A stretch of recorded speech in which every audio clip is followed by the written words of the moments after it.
when UNHCR, the UN Refugee Agency, approached me and asked me a year ago, would I be a goodwill ambassador, I was very, I felt compelled to go on that journey with them. Because I think, as you suggest, it's, you know, the global displacement crisis is completely unprecedented, with 60 million people around the world. It is huge. And it's, I mean, those figures are very, very difficult to relate to, in a way. You feel very powerless. But in the last year, having gone on missions with the UNHCR and meeting these families, women, children, you know, single men firsthand, the points of connection, I think, and the stories that you hear, suddenly the human face and the points of, you know, the similarities between everyone become really apparent. What was it like for you? Because you have just returned from visits to the camps. I mean, even before you were named, you had been to see the refugees out there in some of those camps in the frontline countries. What sort of struck you the most? What was something that you didn't expect, or was it all as bad as you expected?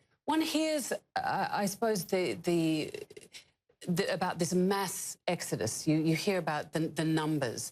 And what I went just recently was in with my husband, Andrew Upton, was in Azraq camp and Zatri in Jordan. And also visiting refugees who are in an urban context, who's without UNHCR's help, are obviously in a much more fragile position, in a way less safe than those in the camp. I think what struck me most was the resilience and fortitude and pride. There was one woman I met in the education centre, and she could see a fairly privileged white woman walking through, and she summoned me over and she asked me why I was there, and she asked me what I did, and I told her, well, I said I was here to try and amplify the voices of the refugees. You know, that one can hear these things from afar, but you want to get the human stories back out and to sort of decrease the level of xenophobia that seems to be arising. And she said, well, tell people that Syria is full of strong women who want to rebuild Syria. And the pride, you know, that she doesn't want to be in that camp. She doesn't want to be outside Syria. She doesn't want to be resettled in Europe. She wants to be home, but Syria is not safe. What do you feel are the parameters of your role? Well, I think that it's very important that the right to refuge, to sanctuary for people who are fleeing. These are citizens who are fleeing torture, who are fleeing rape, whose children who are literally. I met one family whose her sister, the woman's sister, had died. She took in her 3 children, and they fled because her nieces and 2 of her own children were injured by very unfriendly fire, and they couldn't go to the hospital because if you're injured in a hospital in Syria at the moment, you're considered the enemy. And it's so confusing for those people because they don't actually know who's shooting at them. And they fled in absolute terror. And this is the point, is that these people they're not political. They're not on one side or the other. They are victims and they're citizens. You connected very profoundly when you were out there. You've just described a little bit of what you saw and what people asked you for in the camp. There was, when you went to the camp, also some acting that was going on. I think you saw a play, Yes. some of the children learning how to act. We want to play a little bit and then talk about it.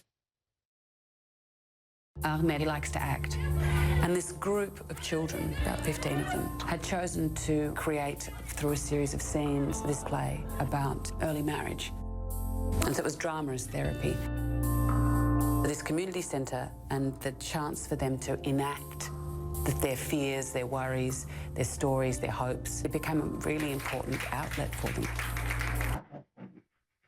So obviously you're narrating that piece of UNHCR video, but you're an actress. We have you on the red carpet. You've won Oscars. Of all. Yes. What do you think for these people who've got nothing, who fled in the circumstances that we've all been reporting and you've seen firsthand now? What does that give them? Is it escapism? Is it something else? I think it's a way to start to deal with the intense trauma that they have experienced, because obviously these people are not migrants, they're refugees, and there's a very important distinction between those two states. If you're migrating somewhere, you have time to prepare your exit and replan your entry somewhere. But if you're a refugee, you're fleeing from, you know, a terrifying situation. And these children have, I mean, the amount of stress that they have suffered, losing siblings, losing parents, some of them actually being shot. I saw one, you know, the exit wound of a bullet on a 13-year-old. You know, I've got a 14-year-old in Zaatari camp. And these children, the drama, I think, actually gives them an outlet to tell what's concerning them most. And they're all, this is a middle-class problem. The people in that community centre, the parents of these children that I met, they were architects, they were doctors, they were pharmacists, they were lawyers, they were engineering students. And these children don't expect to be put into an early marriage, but the boys and the girls chose to create that drama around that, as you know, because obviously when your family has nothing, arrives with nothing, then early marriage suddenly becomes an option.